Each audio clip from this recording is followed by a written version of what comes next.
You know, Brandon Gibson, guys, has got one of the best jobs in Hollywood. Working with us, he gets the opportunity to be made up like a zombie every single week. Zombie movies are, by the way, my favorite genre that possibly could exist. So check out Brandon becoming an undead guy once again in Behind the Mask.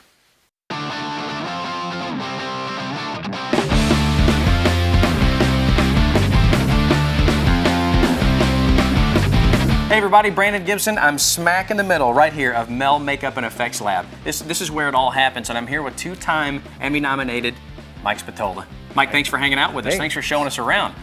This place is awesome. Thank you. I feel like, I said this to you earlier, I feel like a little kid. When we met, I said I feel like I'm a little kid running to Disneyland with all these things around, all these different heads and full characters and all this stuff, and this is what you get to do. Oh, good gracious. Give us a little background on you. When did all this start for you? When did you say, this is what I'm digging, this is what I'm into, this is how I want to live? Well, when I was a kid, I wanted to be a doctor because doctors make monsters. And then I found out doctors don't make monsters, makeup artists make monsters. Right. And so I got every book I could get my hands on about makeup, about Lon Chaney and all of that. And I started studying and practicing and stealing my mother's makeup, just like every other guy like me. You know, it's sort of the same story. We got the Dick Smith Do-It-Yourself Monster Makeup Handbook and started putting gelatin on our faces and stuff like that. And that's how it got started. I was about 10, 11 years old when I started like sticking stuff on my face. So you knew then this is what you wanted to do? It was definitely one of the things I wanted to do. I also wanted to be a professional magician, and I did that for a while, but magicians starve, so I did this. Yeah. You worked on some pretty amazing things. If you remember Tales from the Crypt, right here, Edward Scissorhands, Terminator 2 Judgment Day. Yeah. I mean, I could go on a laundry list and list all these things that you've done and been a part of. And just recently, we were talking about this a little bit earlier when I met you initially. You did some work for, you guys did some work for the Avengers, for the Iron Man, Dexter. There are so many things, and if you look around the room, you see different props and things from the Drew Carey Show. There's a lot here from Star Trek. There's Chester the Cheetah. There's Thomas the Train. I mean, there's so many things Tenacious around here. D, being John Malkovich. There's stuff from Pushing Daisies hanging up. Yeah. Definitely Star Trek. Super Mario Brothers. Yeah. There's that. A lot of people really love that. The Goomba. Yeah. Tons of stuff here, you know, from commercials and features. And it's great. And even some stuff there's some stuff that you said these were prototypes, some armor and things over here that looks like it should be in. It should be in a movie. It should be in a movie that spawns a video game, that spawns, you know, and all this other thing. Should be. There's tons of stuff in here that just makes you just go out of control, and this is what you get to do. I think it's amazing. So we're going to walk around, and Mel's it's not just about the makeup and the special effects. There's so many other elements to what goes on in here, and you're going to give us a little tour, show us around. But one thing that's really cool that I haven't mentioned yet is that you've got a book out. You decided how long ago to write the book? 2 years ago. 2 years ago, you wrote the book, it's out, and then all of a sudden you get all these things back in your lap, and it's like you get to relive it all over again and start over. Tell us a little bit about the book. Okay, well, the book was sort of a labor of love. I really wanted to do something that sort of paid respect to the Dick Smith book that I mentioned earlier, the Monster Makeup Handbook. And so it has the feeling, the flavor of that book, where people can look at it and go, hey, I can do this. And it's all done in a very fun way. It's actually written how I speak. So it's not like a textbook. It's not very dry. It's a lot of fun. And it definitely has my sense of humor in it. And, you know, things, when it talks about the vampire, it makes a joke about how vampires aren't supposed to sparkle. You know, they should burst into flames, but they should never sparkle. Right.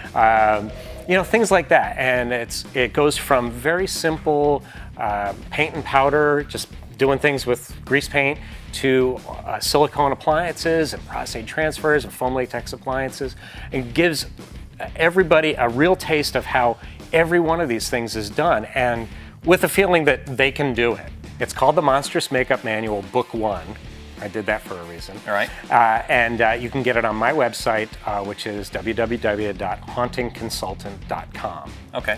And you can also get it on the Makeup Artist Magazine website. You get it at the Effects Warehouse website. There's a lot of, you can even find it on Amazon. There's a lot of places you can get the book. but just get the book. Get the book. Just get the book. It was originally written as a PDF book that people can get the disc, they can read it on their computer. The photos are really high res, so you can blow them up as big as you want, and it looks beautiful on an iPad. And that was my vision for this thing, was to be able to take it with you everywhere on the iPad, blow up the photos, see every little pore and every little flaw even in the makeups, but you could really learn from the photos, and it has almost 800 photos in this book. Wow. So it's really for people who don't like to read, they can just look at the pictures and learn. All right, well, let's take a look around. He's going to show us some different stuff, and we're going to check out every element of Mel so that you know everything that goes on underneath this roof and the other roof, and there's another roof. The other roof. There's several roofs. Several So let's go check it all out. Beautiful. All right. All right, so we're in here in costuming. This is a costuming shop. It's a costuming shop. So you guys make stuff for commercials, TV, film, a little bit of everything, right? Yeah, the most recent thing we did was the newest Fruit of the Loom commercial, where they were the 4 horsemen of the apocalypse. Yeah. And we had to remake the costume so that they could actually sit on horses. Well, I would imagine the grapes would get in the way from... Yeah. And I've always they said... had some pretty big grapes, so yeah, they would grapes, get in the way. That's why I can't ride a horse, because of my grapes. This is where we do all our fiberglassing. We have one guy that basically he's in charge of all of the fiberglass department. He makes all these fiberglass molds. This is just a small fraction of the fiberglass molds we have laying around here. If you look right in here, you see all kinds of heads and hands. Mike, what's going on in here, buddy? This is about 30 years worth of plaster and stone molds. Everything ranging from, there's some Star Trek stuff in here. There's molds I made in here 20, 30 years ago that are still here, still usable molds. You can see some of them are shaped like animals because that's what they are. It's like, that's a cat, I believe. All right. But there's heads, there's prosthetic molds for appliances, weapons molds. Weapons molds. Yeah, because we duplicate a lot of soft weapons for like fight scenes and things like that. Oh, yeah. Where you might have, like recently I did a film where we had a pitchfork had to go through somebody, so we had to make not only the rig that goes through the person, but a soft pitchfork for them to fight with. That makes sense. So we duplicate a lot of, like somebody gets hit in the head with a butt of a gun. Generally, it's a rubber gun. Right. We're not going to hit them with the. Because then stitches and litigation follow. Yeah, all that stuff. Yeah. Okay, so looking around this room, one would assume that this is either some sort of strange torture area that I've stumbled upon, maybe for research purposes, or there's some sort of metal stuff going on here, because you see the shaving. So what happens here? This is our machine shop. Most people wouldn't think that a company called Makeup Effects Lab would need heavy machinery, but the truth is we build a ton of props, and we've built vehicles for films, special vehicles, road warrior type vehicles, and from time to time we have to machine things. So we have a lathe, we have a couple of mills, full welding area, electronics shop, all of that goes into some of the films. We get contracted to do makeup, but we also get the prop end of it or some special effects. So if I came to you with a film and I needed a specific type of like battle car or something like that, you guys could pretty much build that from the first bolt all the way up. Sure, definitely. Wow, in this room, that's great. I mean, you can see all the, and here's the best part for me. If you look right over there, the Stooges clock. The Three Stooges clock. The Stooges clock, that's my favorite part of this room right here. And here we are in, I'm guessing, the wood shop, because I can smell the dust, sawdust and stuff. So what goes on in here in the wood shop? We often get contracted to build things out of wood, and most recently we did a big job for Coffee Bean and Tea Leaf, where we made fixtures for all of the stores, like these point of purchase displays. Another thing you wouldn't think a Makeup Effects company, but the client was somebody that we dealt with years and years ago in some film project, and then he moved on to do Saks Fifth Avenue window dressings, and so we did stuff for him there. Now he's with Coffee Bean and Tea Leaf, and now we're building stuff for him there. All right, here we are in the prop room, and something. What is this thing? This is awesome, first of all, but what is it? This is the time machine. The time machine. This is the time machine. The dish for it's over here, which mounts on the back, and it's the time machine from the 60s film. Don, our main prop master, he builds all the props here. this is a love of his, and he's built a number of time machines for displays and collectors and such. And this is just one of his. This is one of his passions. Okay. Another one of our prop master's passions is Robbie the robot. That's great. So in pieces, I mean, I can see the mechanics that are attached. So this put together, it's a working. It doesn't do everything, but like all the mechanics in the head actually work. Wow. The neon in the head works. The lights flash. Even the little gyroscopes in there all turn. And we're here with Kevin Haney, who we mentioned earlier, and I did not throw anything away. Let me just say that for the record. He did try to pressure me into throwing something away just to get a reaction, but I don't like being hit. Would have been a reaction. So you're one of the resident artists here, and you've been in this business for quite a while now, right? Yeah, I started makeup in high school in 1971. Professionally, I was discovered by Dick Smith in Pretty good guy to discover you, by the way. 1978. He brought me to Larchmont, New York, to work with him on Altered States with other people. There, I jump-started to NBC in New York and worked on Saturday Night Live. So by the time I was 21, I was already, pretty much in the door for professional makeup. I would say so. Now give us a list of some of the things that people would recognize your work from without necessarily recognizing your work. Some of the monsters, things you've created, makeup jobs you've created. Addams Family 1 and 2, Romeo and Michelle's High School Reunion, Air Force One, Shawshank Redemption. I do all of Marty Short's character work. I did Dave Thomas, Joe Piscopo. I did a couple makeups on Eddie Murphy and Saturday Night Live.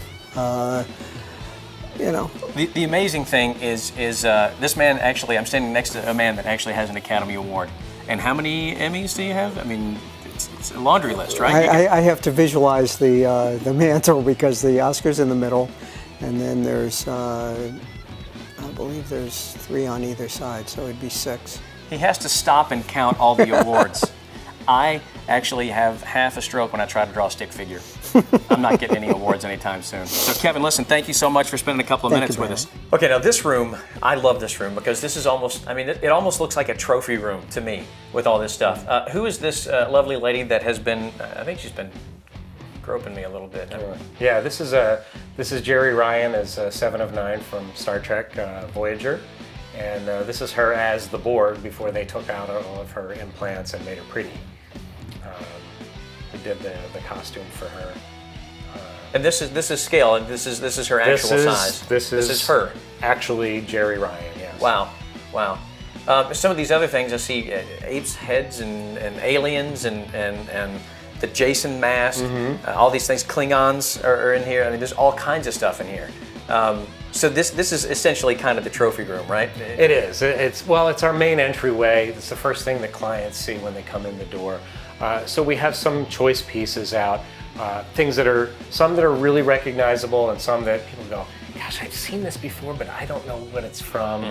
I think that the Jason is a really cool piece because it's the first time we ever saw Jason with the hockey mask. Yeah. Was Friday the 13th Part 3 in 3D. Yeah. Before that, he didn't exist in Part 1. He was just a figment of their imagination or whatever. He was in a dream sequence. The mom was the killer. The second one, he wore a sort of potato sack over his head. And then the third one is where he got the iconic hockey mask. Yeah. And the one we have, I'll just step off and grab it, has the little slit in it where he gets the axe in the head. Yeah. But this is the actual mask, and that's crazy. I'm actually holding Jason's face right now. That's pretty amazing. Now we're gonna have a little fun. You're gonna turn me into something that's not me, right? Yes. Okay, so here we are in the makeup room. I'm about to get completely zombified. Is that the word you use? That's zombified? a good word, yeah. All right, I'm gonna get zombified. What are we gonna use to get me that way? A division of our company is called Mel Products, and we make Pax Paints, which is an adhesive-based paint for prosthetics.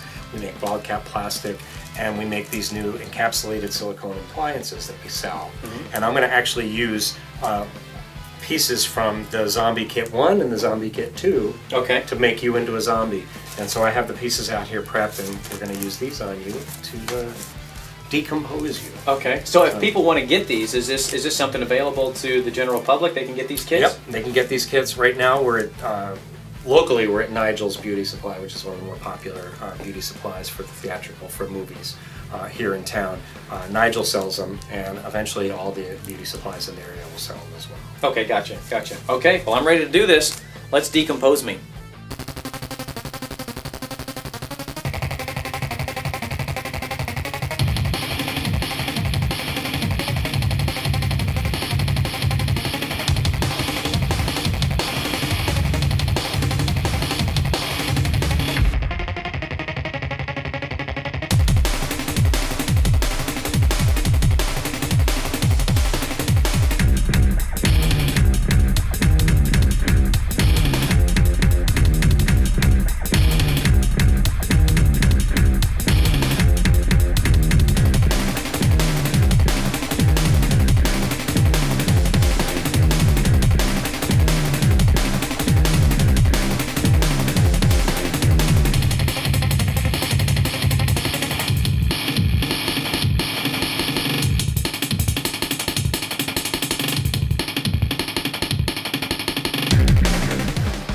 Let's go out and have a party.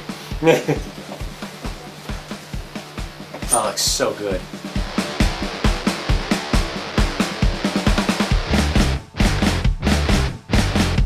As real and as good as this looks, it's just makeup. And when I say it's just makeup, this is much more than just makeup. Thank you so much. This is incredible. I don't have to tell you. Take a look.